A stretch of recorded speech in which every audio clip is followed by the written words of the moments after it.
This Parsha Podcast is dedicated in the merit of the complete, total, and speedy recovery of David Pinchas ben Reuven, who is experiencing some health troubles. May he merit a Refuah Shleimah. I want to thank all of y'all for sending in your Torch Podcast testimonials. I got testimonials in all formats: video, audio, and written testimonials. I know some of y'all wanted to maintain your anonymity. That's okay. But I want to give you guys a sample of a testimonial so y'all get to hear some voices of some of your fellow classmates and participants in the Parsha Podcast, but also to know that it's really meaningful for me, and I listen to every one of them. And like I mentioned last week, we're going to use them, please God, in our campaign of 2023, but we'll also use them a little bit, I guess, in 2022. Hello, my name is Michael Rosen, and I'd like to take a minute to share how Rabbi Wolbe's podcasts have changed my life. I came across Rabbi Wolbe's podcast a few years ago at the beginning of my spiritual journey, and my learning through Rabbi Wolbe has catapulted above many, many levels, whether it's the Parsha or Jewish history, Torah 101, Jewish life.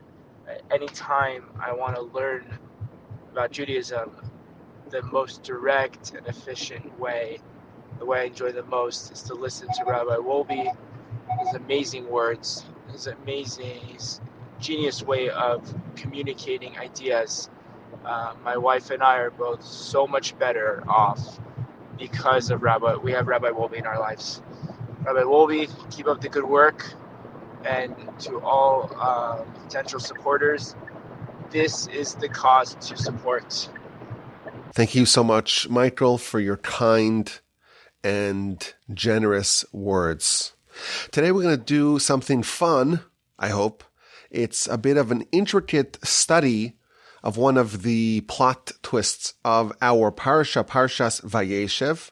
Of course, our Parsha contains loads of plot twists, but the one we're going to study relates to maybe one of the most shocking developments in the Torah.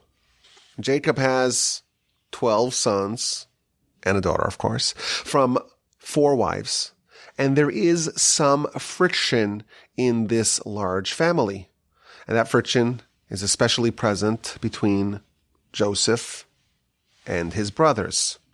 And there are a variety of factors that cause the brothers' enmity towards Joseph.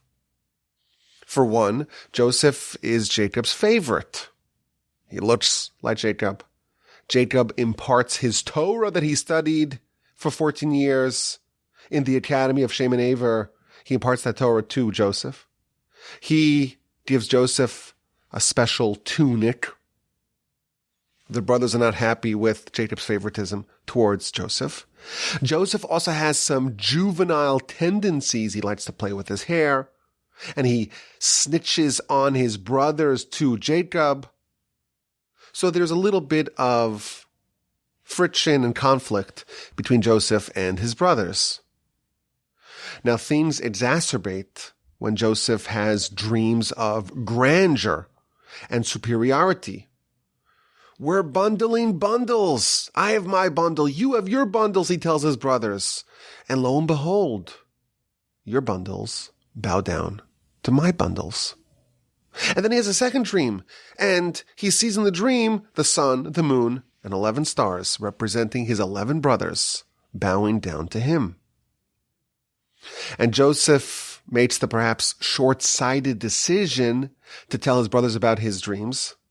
And all that does is increase their enmity. You're going to rule over us? Are you going to be in charge of us? Are you going to dominate us? They hated him even more. Now Jacob tries to quell the conflict, but those hard feelings linger. This is how our Parsha starts. Jacob has had a life of conflict. Parshas Toldos. He's born, he's got a twin brother, they go in different directions, and he has to scheme, and he's forced to do things that he's very uncomfortable with. He has to steal the blessings, he has to flee, and he gets to Laban's house, and he's got to deal with all of Laban's shenanigans. And last week, of course, Parshas Vayeishev, he has to fight with Esav's angel, and then he has to fight with Esav himself. And he has to avoid reunification, which would be very dangerous to Jacob and his family. And then Dinah, she is assaulted, taken captive, and Shimon and Levi slaughter the whole city. Jacob's life has been an unending series of trials. And now, all the external trials, all the external challenges seem to go away, and now he's facing internal conflict and discord. Now, of course, it's not so extraordinary to have sibling rivalry. Is very common. Even my kids, they always say, oh, this one's your favorite. I'm the least favorite. No, you love him more than you love me. I myself come from a family of 9 children. I have 8 siblings. And I think we had those conversations as well. I think it's very common in multi-child families that there is either some sibling rivalry or some favoritism or allegations of parental favoritism. It's normal. It happens. It's not uncommon. And it should not appear to be so worrisome. But what happens to Jacob's family is quite uncommon. Joseph is sent to check up on his brothers. And when they see him approaching, they see him from afar.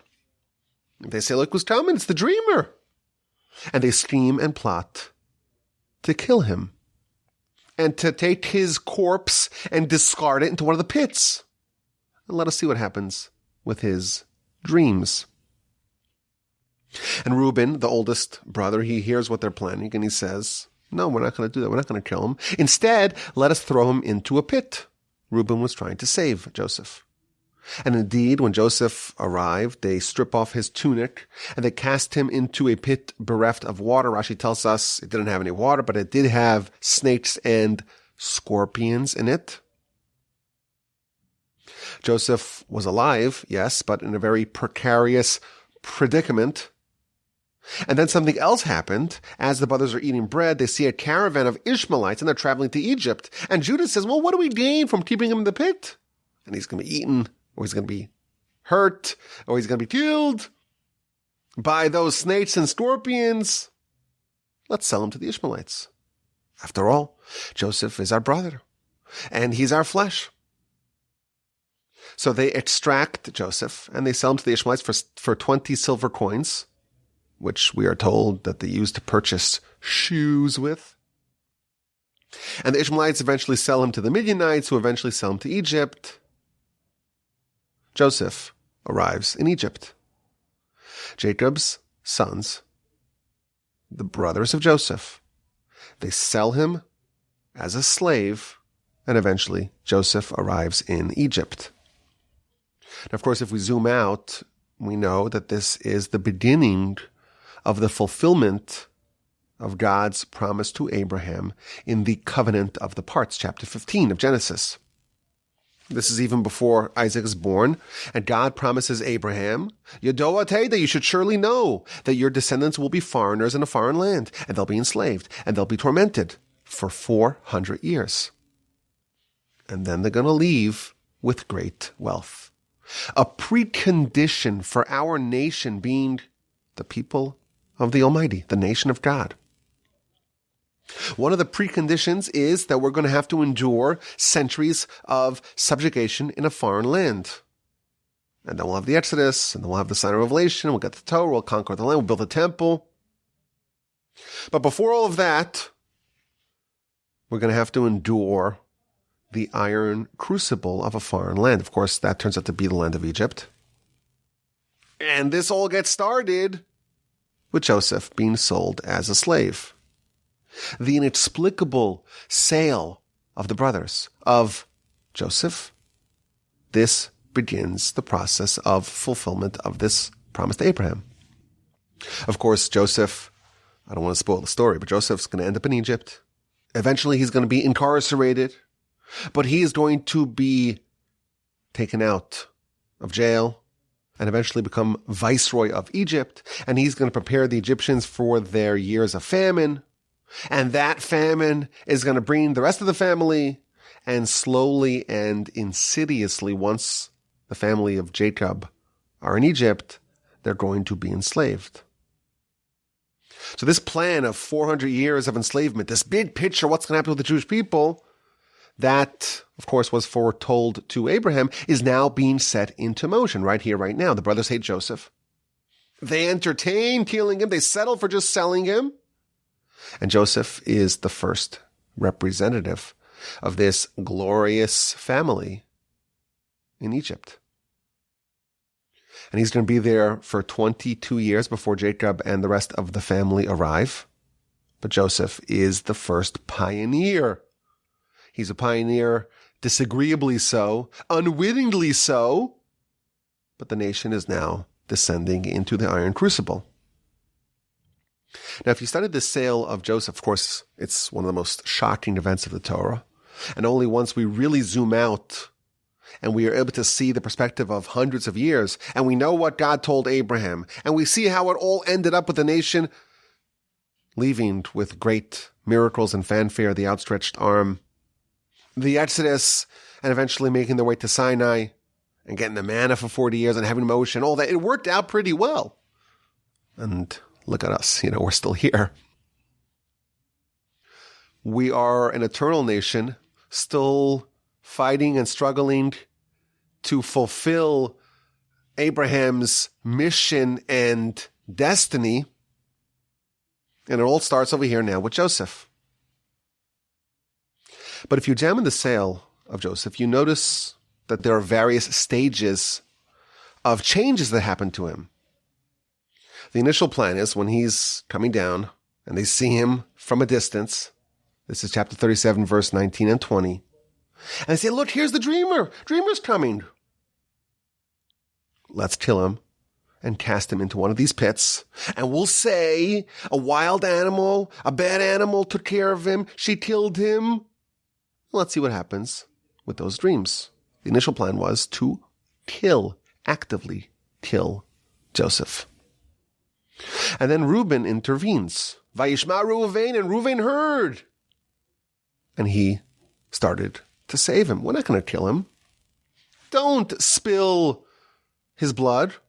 Instead, throw him into the pit. Again, the pit that doesn't have any water, but does have snakes and scorpions. But we're not going to kill him. Maybe he'll die, but it won't be at our hand. So stage one, or the plan initially, was to kill him. Now Reuben's intervening, saying, well, let's not kill him, at least not actively. Let's put him in the pit. Now, of course, the pit teeming with snakes and scorpions is not the ideal conditions. This is not the Ritz-Carlton or the Four Seasons. But it's still better than being dead, right? So this is the first stage, the first upgrade, so to speak, that Joseph received. The first salvation was done by Reuben. And with Joseph languishing in the pit, the brothers are eating bread upstairs. Judah takes the next step. He sees the caravan of the Ishmaelites. And he says, well, what gain do we have if he dies in there? Let's extract him from the pit and sell him as a slave. And again, it's not the ideal conditions to be a slave. But it's still better than being in the waterless pit full of snakes and scorpions. So Joseph ends up as a slave, but it could have been much worse. Had the initial plan been implemented, Joseph would have been actively killed by his brothers, and Reuben stopped that. And next, he would have been passively killed by the brothers. They would have caused him to be killed by the snakes and scorpion, and Judah stopped that. He ended up alive, albeit as a slave. So it's interesting. We have Reuben and Judah. They're both contributing to the improvement of the state of Joseph, but neither, of course, does the full job. Neither saves him completely. And if you look at the works of our sages, you find that both Reuben and Judah are both praised and criticized for what they did. Both are praised because they improved Joseph's condition, but both are also criticized because they did not go the full distance. Reuben, the Talmud tells us, he's praised. When the Torah lists the cities of refuge, what is a city of refuge? A city of refuge is where an accidental killer goes to be saved and to take refuge from the avenger of the blood. If someone's a murderer, but they're not a willful, wanton murderer, it's not murder in the first degree. They were a bit negligent and they caused the death of an innocent. So they're a murderer, but an accidental murderer. So we're told that they must go to the city of refuge, and that serves both as a punishment. They're there and they cannot leave. But it's also a salvation, because if they do leave, then they are vulnerable to being killed by the avenger of the blood, the relative of the person that they killed accidentally. And there are 6 designated cities of refuge, and the Torah lists them in the book of Deuteronomy, Devarim, chapter 4. And the first city that's mentioned, it's Betzer Bamidbar Be'eretz Hamishor La Reuveni, which means the first city is the city of Betzer in the tribal lands of Reuben. So of these 6 cities, the cities in which people come for refuge, for salvation, the first one that it mentions is in the tribal lands, in the heritage of Reuben. Says the Talmud, the book of Makos, page 10a, why is the first salvation city mentioned in the Torah, the city in the tribal lands of Reuben? Why did Reuben merit? Then when we're talking about salvation, the first tribe that we mention is the tribe of Reuben. Says the Talmud, because he began the salvation of Joseph. And he started the salvation of Joseph, and therefore, when we talk about salvation, the first we start with Reuben. So this is some praise, of course, of Reuben. He's saved, and therefore he earns the eternal praise of being the first to save Joseph. And whenever it comes to salvation, who goes first? Reuben goes first. Now he's also criticized because he didn't save Joseph completely. He upgraded him from being actively killed to being thrown into a pit, but maybe he could have done more. The Midrash tells us, this is in Rus Rabbah 5:6. Had Reuben known that this episode would be recorded in the Torah, he would have placed Joseph on his shoulders and brought him back to his father, to Jacob. Reuben wasn't thinking long-term enough. Had he realized that this decision, this action would reverberate for eternity, he wouldn't have subsisted and say, well, let's not kill him, but let's throw him into the pit. Oh yeah, that one, the one that does not have any water, but does have snakes and scorpions. He would have said, Joseph's on my shoulders. You want to touch him? You got to kill me. I'm taking him back to Jacob, whether you like it or not. That's what Reuben would have done. Reuben was thinking a little too short-sightedly. That's why he only did a partial salvation. So Reuben's decision here to intervene in the plans of the brother, it's praised, but it's also criticized. It's also interesting, the type of praise that it receives. It's the city of refuge. That's where accidental killers get sent. So as we mentioned, city of refuge, it's a salvation for the accidental killer, but it's also a punishment. It's not really full salvation. It's not freedom. It's partial salvation. The avenger of the blood cannot touch you there. That's really the kind of salvation that Reuben deserves to be praised with. It's kind of a partial salvation. And therefore, it's really fitting that he receives his praise in this way. You know what? All things being equal, the accidental killer would rather be home or on vacation or being able to go wherever he wants. So this is not the ideal salvation. Reuben did salvation, but not the ideal salvation. And as a result, the praise that he receives is also for a similar sort of salvation. Now, Judah, who does the next stage of salvation of Joseph, he is also praised and criticized for his behavior. The Midrash sings Judah's praise by saying that he was able to sway his brothers and he used his ability to influence them to improve Joseph's conditions. In fact, the Midrash says explicitly, the verse is telling us the praise of Judah.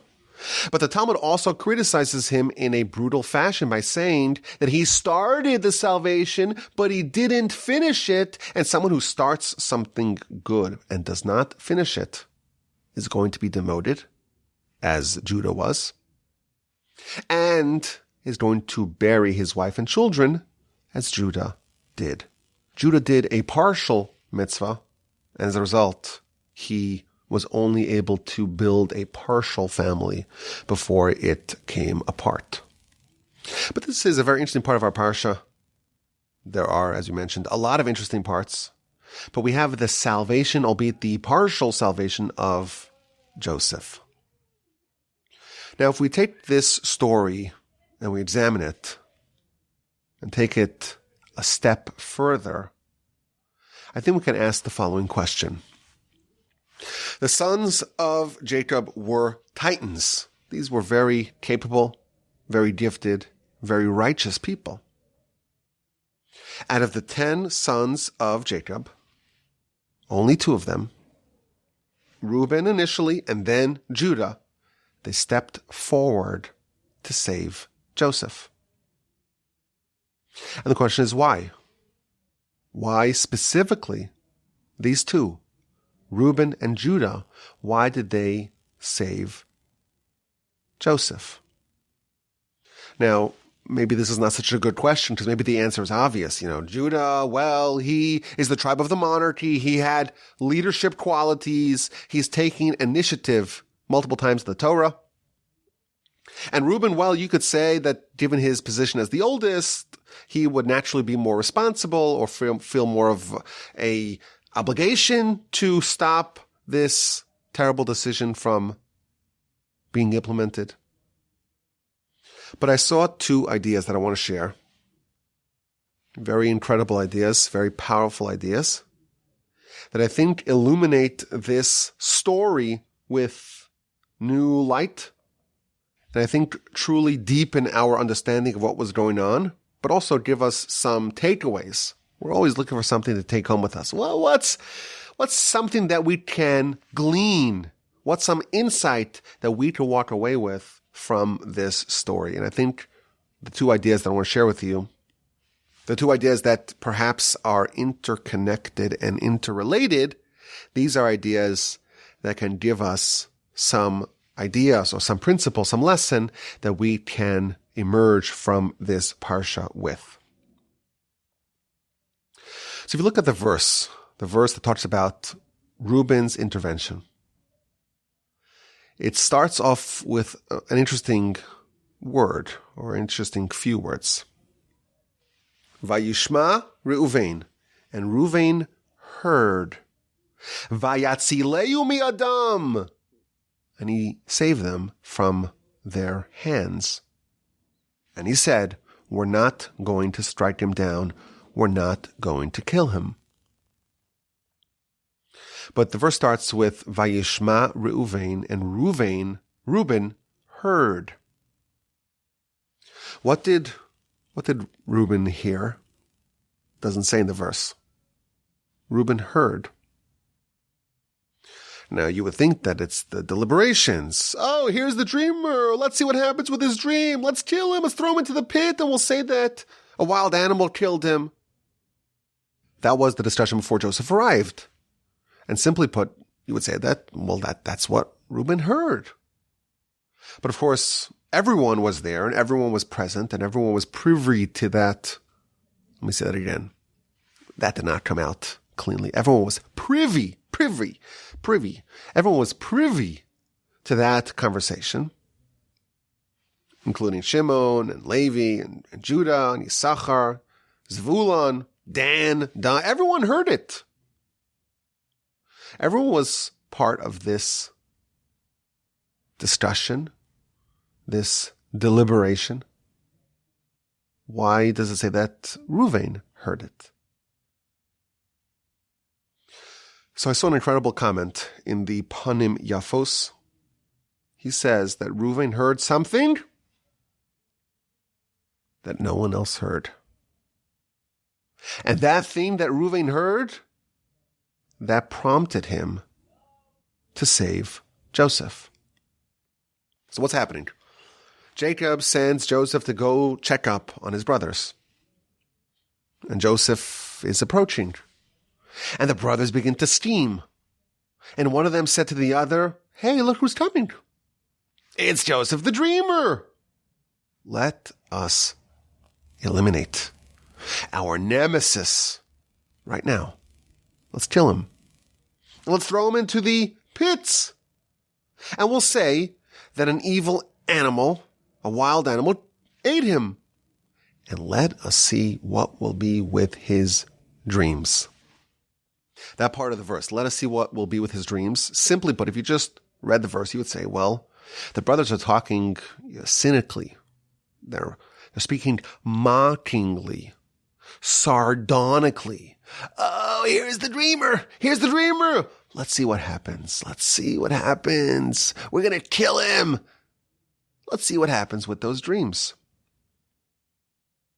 That's how you would understand the verse if you didn't see Rashi. Rashi says that is not the meaning of the verse. It can't be the meaning of the verse, says Rashi, because what the brothers say is, let's kill him and let's throw him into the pit and let us see what happens with the dream. Well, if you kill him and you throw him into the pit, of course you know what happens to the dream. The dream is null.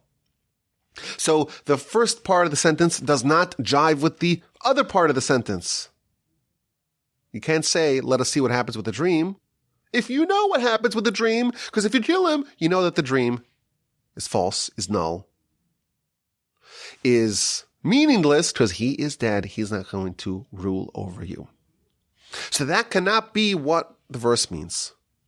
So what does it mean when the verse concludes, let us see what happens with his dreams? Says Rashi, this wasn't the brothers talking. This was the voice of the Holy Spirit. This is the voice of God. This is the voice of prophecy. Ruach HaKodesh. The brothers, they want to kill him. And they want to throw him into the pit. And they want to say that a wild animal killed him. Concludes the verse, and we will see what happens with the dream. It's not the brothers talking, says Rashi. It's the voice of God. It's a voice of prophecy saying, you want to kill Joseph and you want to end your problems? And you want to override my plan, so to speak, God says?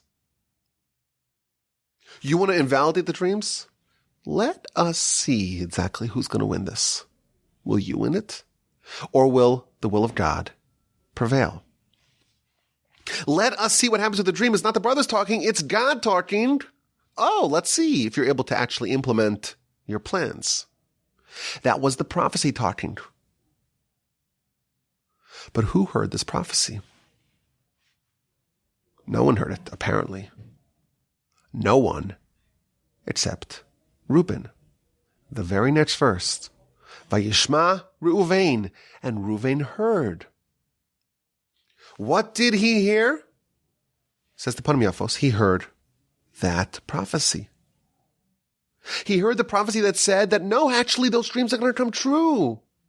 And the will of God is that Joseph endures. And Reuven heard that. And he knew that Joseph was not supposed to be killed. And he saved Joseph. And he boldly declared, we're not going to kill him. He heard a prophecy, and he took firm steps to implement what he heard.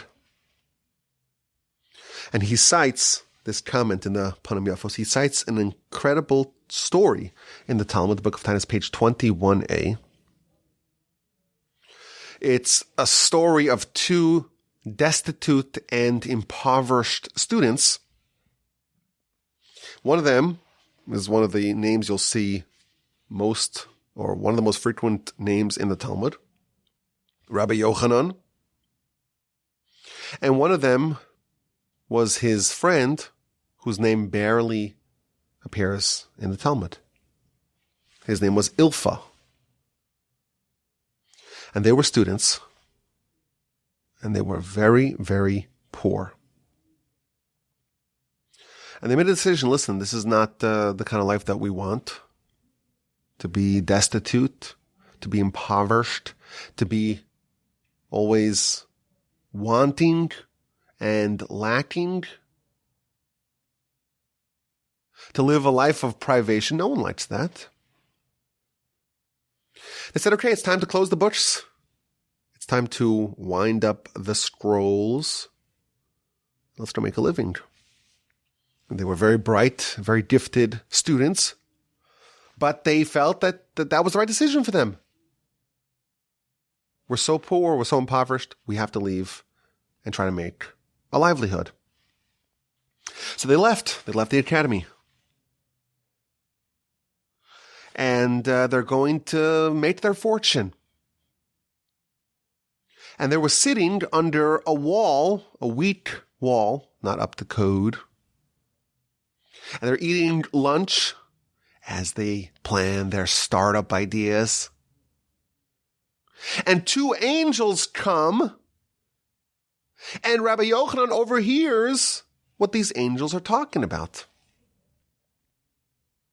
And one of the angels says to the other angel, let's knock off this wall.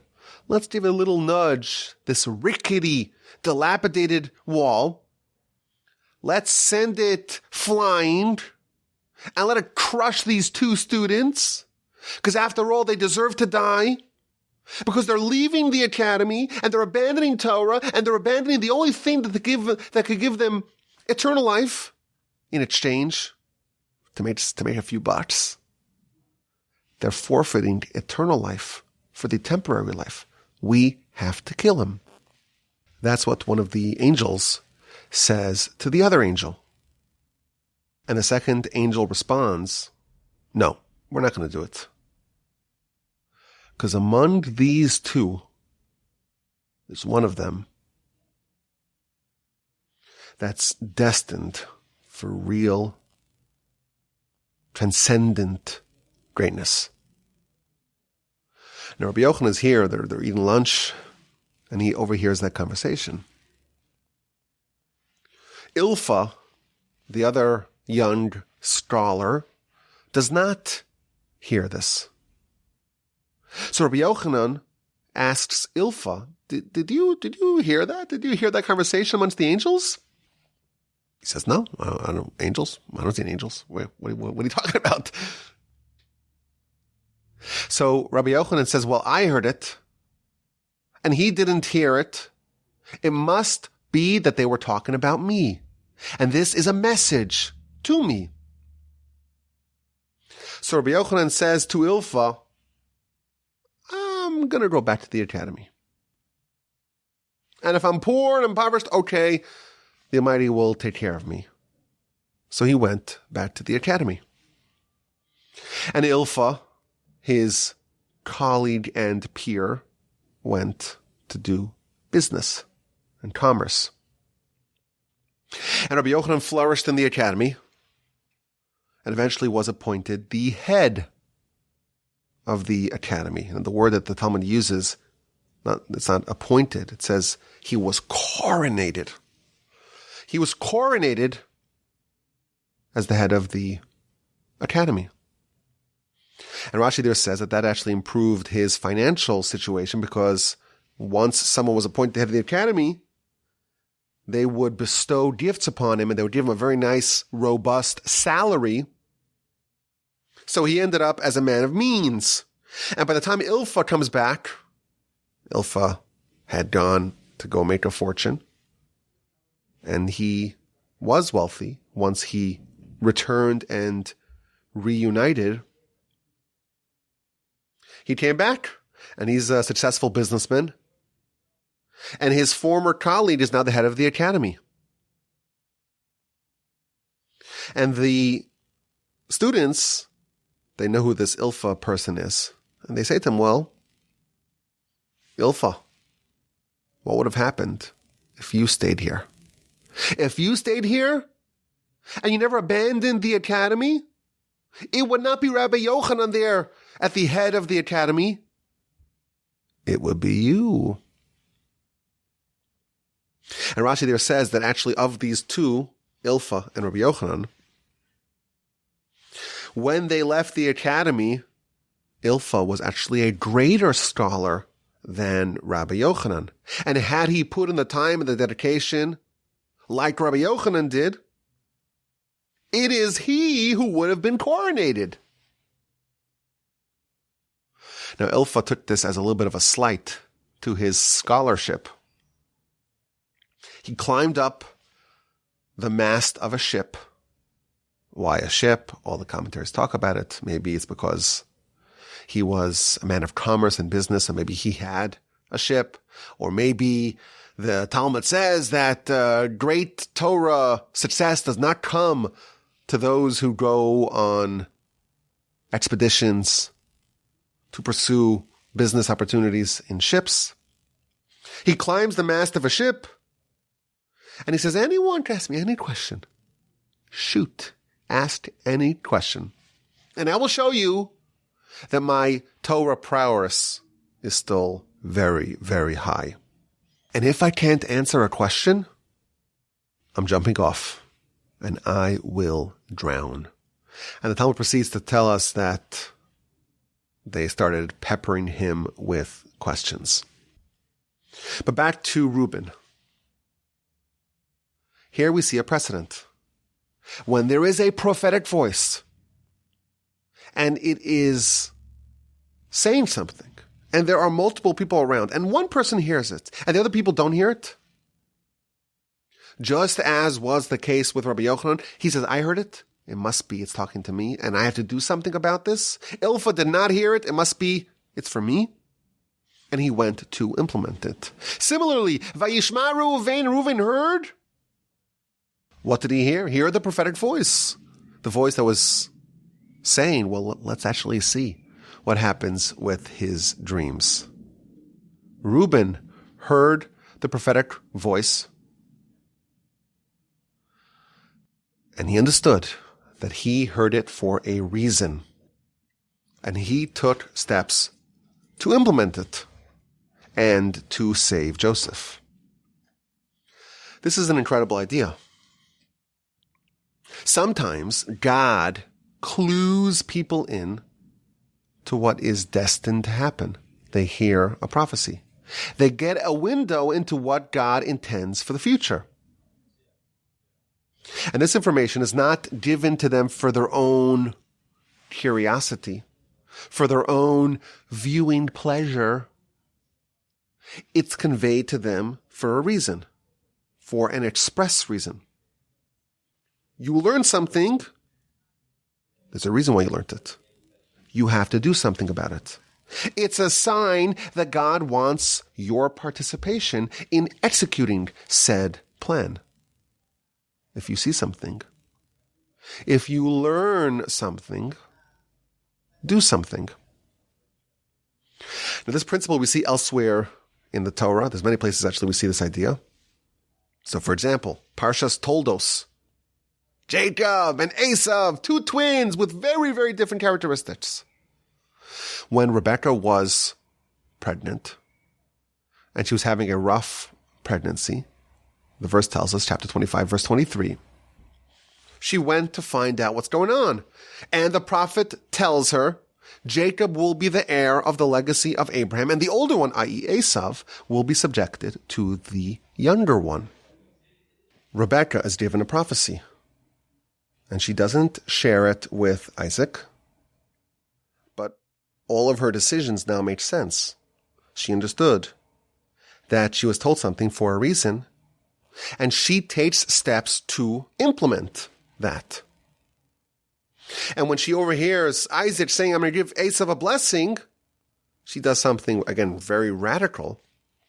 She intervenes, and she makes this crazy plan. Oh, we're going to get Jacob dressed up, masquerading, impersonating his brother, and it's all going to work out.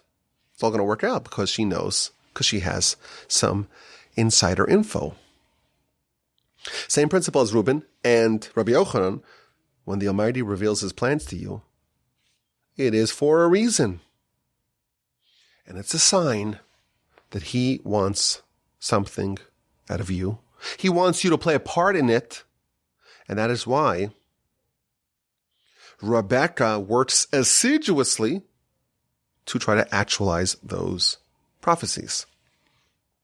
Similarly, next week's Parsha, after Joseph interprets Pharaoh's dreams, he gives him some unsolicited advice. This is going to be 7 years of plenty, followed by 7 years of famine. You should appoint someone, a smart, wise, capable, gifted, competent person to prepare. And everyone asks the question, wait, Pharaoh wants the interpretation of the dreams. Keep your commentary to yourself. So the commentaries explain that no, that's actually part of the dream interpretation. Part of what Joseph was revealing to Pharaoh is that when God tells you that, part of that message is you have to do something about it. You have to act, given that God gave you insider info. When you have a little picture into God's plan, you also have a mandate to actualize it, to do something about that. When you are made privy of a secret, and you're positioned by God to have this information, that mandates you, that requires you, that compels you. It demands of you to do something about it. So here, of course, we're talking about it in the prophetic context. Reuben hears the prophecy, Rabbi Yochanan hears the angels, Rebecca is told by the prophet, Joseph interprets the dream. But I think we can interpret this principle or apply this principle more broadly. Whenever you're given a unique message, it's really an instruction. You're getting information for a reason. The Almighty is communicating with you. If you know something, if you see something, if you learn something, do something. So, for example, an idea we spoke about in the past. When a person finds an unattended corpse, if you find it, you have to stop everything you're doing and go bury it. You have to tend to it. You saw it for a reason. And that is equivalent to being a directive from heaven. I would even say, if someone is given a glimpse into their own potential, and they know what they can make of themselves in the event that they deploy their abilities, they're able to forecast, they're able to see in the event that I try my hardest, and I really give it my all, I can make something really special out of myself. That is an experience that rivals what Rabbi Yochanan heard. And it is a requirement and a directive to do something about it, to implement that. If you hear a message, even if it's not prophetic, if you start hearing voices, we have a problem. We don't hear voices, but we can hear messages. If you hear a message, you must do something about it. Otherwise, it would amount to rejecting an express directive from on high. Now, we could take this a bit further. It's still unanswered as to why Reuben specifically heard this message. Why was he chosen? Was it random that he was chosen? So there's another idea here. This idea can truthfully stand on its own, but it may shed light onto why Reuben was selected. The Sepharno says an incredible idea. Reuben saved Joseph. And he says, well, we're not going to kill him. Let's not do that. What was Reuben communicating to his brothers? He was telling them, don't make a rash decision. Whenever you're acting impulsively, and you're making a decision that can have disastrous and irrevocable consequences, don't make that decision. If you're going to do something that cannot be undone, if you're going to kill Joseph and you cannot undo that, such a decision must be made with sufficient gravity and weightiness and consideration and rumination and considering every element of it. The kind of decisions you don't want to make are the ones that cannot be undone, and you're making it without sufficient deliberation. Avoid decisions that are rooted in impulsivity when those decisions can cause irreversible damage. So that's what Reuben was communicating to his brothers. But then the Sepharno, the comment that talks about this idea, he adds something really interesting. He says sometimes even the righteous are prone to make such mistakes. So even someone who could be in other areas generally righteous, this is a unique kind of mistake that even righteous people can make. They're acting quick, which usually we say to act quick, to be energized, and to do the right thing with alacrity, and don't procrastinate. But if it can lead to irreversible damages, maybe don't do it. And the righteous have a propensity to make this kind of mistake. And then he gives an example, and this is the point that really brings this to Reuben. He gives an example of a righteous person that made a rash decision with irreversible consequences. And that person is Reuben himself. Reuben shuffled the beds of Jacob after Rachel died. Jacob moved his primary sleeping quarters to the tent of Bilhah, who was Rachel's maidservant. And Reuben was incensed by this. After all, Bilhah was a secondary wife, and Reuben felt that this is a slight to his mother Leah, who was a primary wife. So what does he do? He comes and he drags Jacob's bed out of Bilhah's quarters into Leah's. But he interfered with his father's conjugal life. And this decision is a decision that he made in an impetuous and impulsive manner, like flowing water. Water doesn't stop and think. It just goes. And for this rash decision, Reuben lost his birthright, his monarchy, and his priesthood. Reuben made such a decision before, a decision rooted in impulsivity, quick like water, not stopping to think about it, and it costed Reuben dearly. He lost all those rights that were intended for him. And this is the same sort of mistake that the brother's about to make right now. And Reuben says, well, I've seen this before. Don't do it. Now, the Sepharno does not say it explicitly, but he heavily implies that the reason why Reuben had the ability to discern that this was a terrible blunder that was about to happen, it's because he himself made that mistake before, and he noticed the pattern. He made this same sort of mistake, and he knew to avoid it. Reuben had made this mistake, and he was aggressively repenting for it, and it was front of mind, and he was able to spot it in the wild. Do not make rash decisions in the spur of the moment, shooting from the hip, acting impulsively, with a happy trigger. Being trigger happy. When the consequences of those decisions are irreversible. Reuben had been there before. And that's why Reuben specifically stopped them.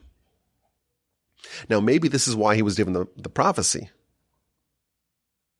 Maybe because Reuben had an insight that no one else had, he was able to hear the prophecy. He knew that this was a colossal mistake, and that's why, perhaps, to the exclusion of the other brothers, that's why he heard the prophecy. But regardless, this is another important idea. Don't make irreversible decisions when you don't have sufficient time to chew it over.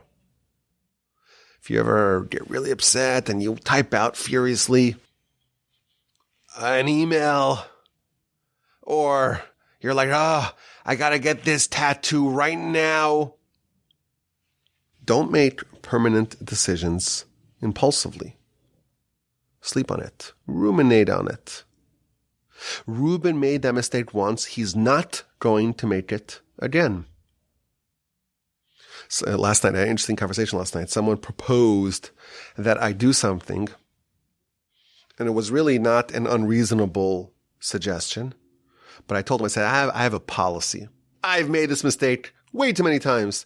I don't make decisions in the same conversation that those decisions were proposed. I think it's a good idea, and it's a good lesson.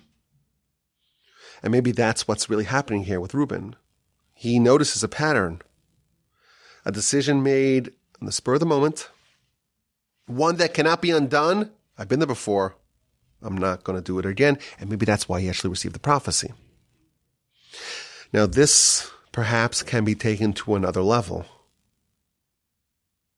When I was thinking about this idea, I was reminded of Aaron. For those of us who were here in the Parsha Podcast, I think it was last year, 2 years ago, we talked about this idea. After the tabernacle is erected, this is in chapter 9 of Leviticus, Moshe tells Aaron, go to the altar and go bring the sacrifices. And Rashi says that Aaron didn't want to do it. He was diffident. He didn't want to do it. And Moshe said, well, you should go do it. This is what you need to do. This is why you were chosen. And the Midrash says that why was he hesitant? Because he looked at the altar, and the altar looked like a calf. The altar has horns on all four corners. And those reminded Aaron of the horns of the golden calf, which Aaron made. And he felt unworthy. The Ramban there comments that Aaron was always in repentance mode. He always lived with his sin. The ways of the penitent, the righteous ones. They never allowed themselves to forget of their mistakes. And everything looked like a calf to him. And he was always vigilant and aware of what happened. Maybe this is similar to what's happening here with Reuben. Reuben, more than any of his brothers, he was hypersensitive and aware of his weakness, and therefore, counterintuitively, he was the one who displayed impetuosity in the past, but when the opportunity arose to make the same mistake again, Reuben, and Reuben specifically, was the one who was able to spot that this is a very similar decision, and he was able to save them of making this blunder. So I think this is another idea that can serve as a valuable takeaway for us. When you made a mistake, you're actually endowed with some new power. You now have experience that you can call upon. And you have the ability, more than other people who did not make that mistake, to spot when someone's about to fall into the same trap that you did. So you could personally avoid doing it. And you can also lead others. This is something to avoid. I made this mistake, and I'm imploring you to avoid the mistake that I myself made. The verse says that Reuben heard something. He was given information that no one else was given. He was given a window into what the destiny of Joseph was, and he took action. The first takeaway that we're going to draw from this Parsha Podcast is that when you know something, when you're given some information, you're privy to some secret knowledge, you must do something about it. Rebecca and her prophecy, Joseph and his dream interpretation where he gives unsolicited advice, Rabbi Yochanan when he's eavesdropping on the angels, Reuben who hears something. If you hear something, it's like a message from God. Do something about it. A second idea, courtesy of the Seforno. When you make a particular mistake, it's critical that you learn from your mistakes. And you avoid making the same mistake twice. And you direct others to not make that same mistake that you did. That is what is going on with Reuben. He's praised for it. Now, of course, maybe he could have done more. Maybe he could have taken Joseph and put him on his shoulders and marched him back to Jacob. But we see a little story here, one of the plot twists of our Parsha. And we start peeling away some layers. And we see deeper understandings. Why specifically Reuben? What did he hear? What is going into this salvation of Joseph? And why Reuben specifically was prompted to be the Savior. Now, at the end of every Parsha podcast, we like to get a little smarter. Raise our Parsha IQ just a few notches every week. If every week we get 1% smarter, we'll get a lot smarter every week.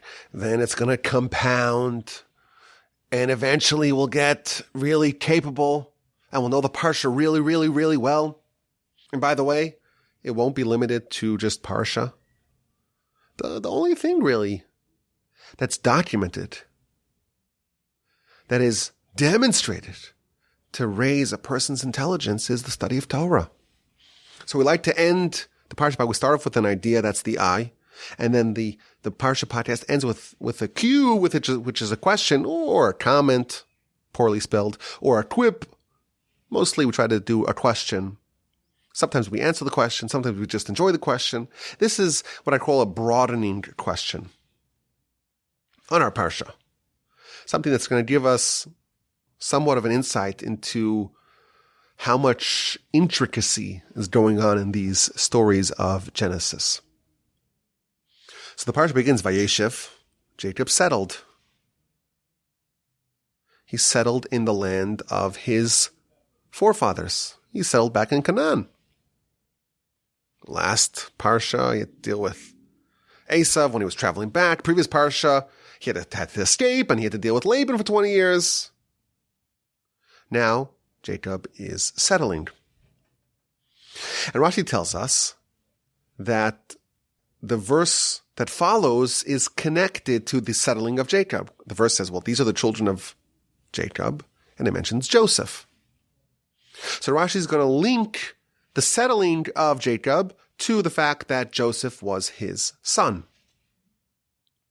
And Rashi tells us that last week's Parsha ends with the vast enumeration and delineation of Esav's vast dynasties. This chieftain and that warlord and this king, such incredible descendants that Esav had, such dominance, such power. And Jacob is looking at that and saying, well, how can I possibly endure? And then he was settled. Then he was calmed because he remembered that he has Joseph, and Joseph is Esav's kryptonite. There's a lot of different chieftains and warlords and rulers and powerful people in the camp of Esav, but I have Joseph. And he gives us an analogy of a massive flax dealer or a camel carrying a ton of hay or a ton of flax. And it's so imposing and it's so scary. But the blacksmith, with one smash of the anvil and shooting off just one spark in the direction of the flax, all the flax will be consumed instantly. So too, Joseph is Jacob's secret weapon against Esav. Esav is so imposing, but he's really like a paper tiger. the whole dynasty of Esav is just a bunch of hay or flax. And the house of Jacob, well, that is like a fire, and Joseph is the flame, is the spark. So when Jacob, at the end of last week's Parsha, he sees all these incredible powers of Esav, Vayeishev, Yaakov, Jacob is calmed, he is soothed and placated and assuaged. He's not worried. Why? Because he has Joseph. That is how our Parsha starts. Now here's the question. First of all, this is not the first time that Rashi tells us this exact analogy. In chapter 30, verse 25, when Joseph was born, the verse says that it was right after the birth of Joseph that Jacob says he wants to go. He wants to leave Laban and go back to his homeland. Why does the verse connect the birth of Joseph to Jacob's desire to leave? So Rashi says, well, Joseph is the foil of Esav. And again, quotes the verse. The house of Jacob is like a fire, and the house of Joseph is a spark, and the house of Esav, that's a bunch of hay. One little spark from Joseph can completely consume and engulf and destroy all of Esav. When Jacob was alone, before he had Joseph, he was vulnerable. Esav is so fearsome, so violent, so dangerous, so volatile, and he wants to kill Jacob. So Jacob has to flee. But now Jacob has Joseph. Joseph is the foil of Esav, and once he's born, Jacob is confident that he can confront Esav, and he wants to leave. So this principle we're already told a few weeks ago, Parshas Vayeishev, when Jacob is still with Laban in Padan Aram. And now, after Parshas Vayeishev and after Parshas Vayishlach, now we're told it again. Jacob sees the vast dynasties of Esav, and he's comforted by the fact that he still has the secret weapon, he still has Joseph. So here's the question. Esav? Esav's not a threat anymore. Jacob already crossed that bridge. The whole parsha last week began with the confrontation that Jacob had with Esav. And if you read the verse, you would think, well, that problem, that conflict has already been crossed. That threat has already been resolved. He had to deal with Laban. That's done. He had to deal with Esav. That's done. And now we have Jacob's internal conflicts amongst his family. That seems to be the story of the Torah going forward. Esav, well, that threat's over. Why is Esav still relevant? Why is this issue still on the table? Why now when we're done with Esav? Says Rashi, well, we still got a problem. Jacob's still worried. This is an interesting question, and I'm not going to suggest an answer. Not because I cannot come up with one, but A, it's like more than an hour into the podcast. And B, because the question is one of those questions that broadens our understanding of what's happening here in the Torah. But I will give you the context that you need for this answer. What we learn from this is that the struggle between Yaakov, Jacob, and Esav, it's not a one and done. For the totality of Jacob's life, and of course Jacob is representative of our nation, we always have the omnipresent threat of Esav. And we see even last week's Parsha, we see that before even Jacob meets Esav, he has to fight with the angel of Esav, and there's back-to-back conflicts. But this idea that our nation has to struggle with Esav, it's important to realize the battle with Esav is ongoing. And we see this in many places in our literature. So for example, when Jacob has the dream and he sees the ladder and he sees the angels going up and down, the Midrash tells us that he saw 4 groups of angels. The angel of Babylon, goes up 70 runs and comes down. Why? Because the nation will be in exile in Babylon for 70 years. And then the next set of angels from the next exile from Persia and Media goes up 50 and comes back down. 52 and comes back down. And then the third group from the third of the exiles of Greece goes up 180 and comes back down. And then the fourth one, the one of Edom, the one of Esav, goes up and up and up and up and up and does not seem to come down. We're told that there's 4 exiles, and Esav represents the fourth and final one. And Esav incorporates all the characteristics of the preceding 3. And the thread of Esav seems interminable.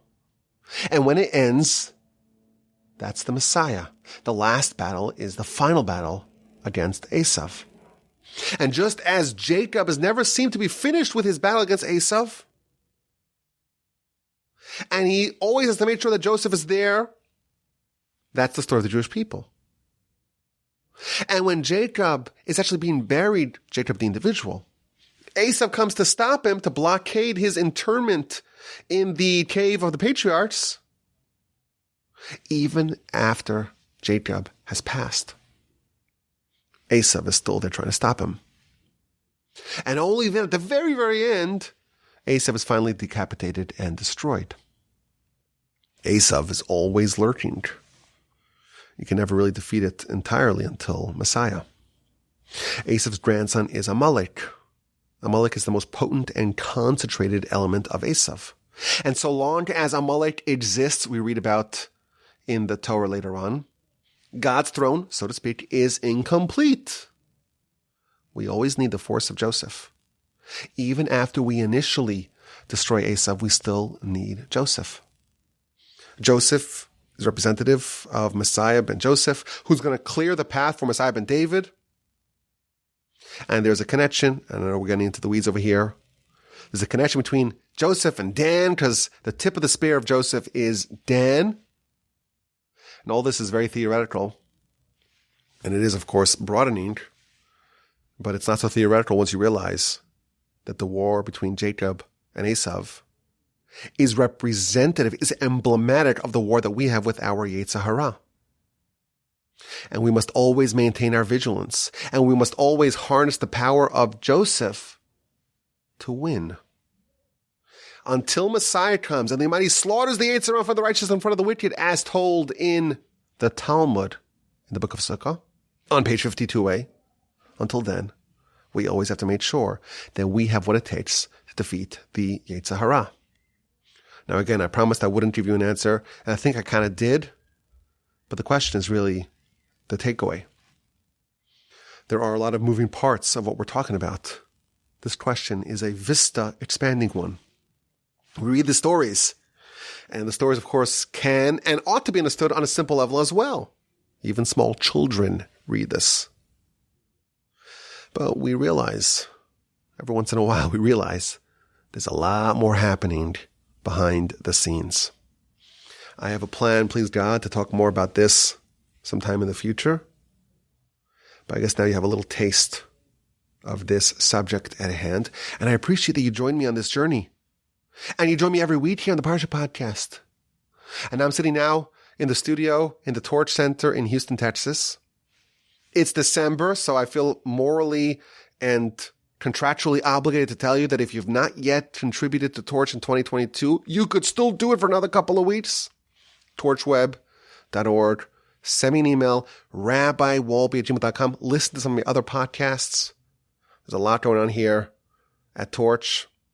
Send me a testimonial. Let us know what we can do to improve. Send me an email, rabbiwalby@gmail.com. Our website is torchweb.org. I hope you enjoyed this. Hope you have a fantastic day and a splendid rest of your week, and the most restful and invigorating and rejuvenating and inspiring and meaningful Shabbos upcoming. And please God, with the help of the Almighty, in good health and in great spirits, we will gather together again for another Parsha Podcast next week.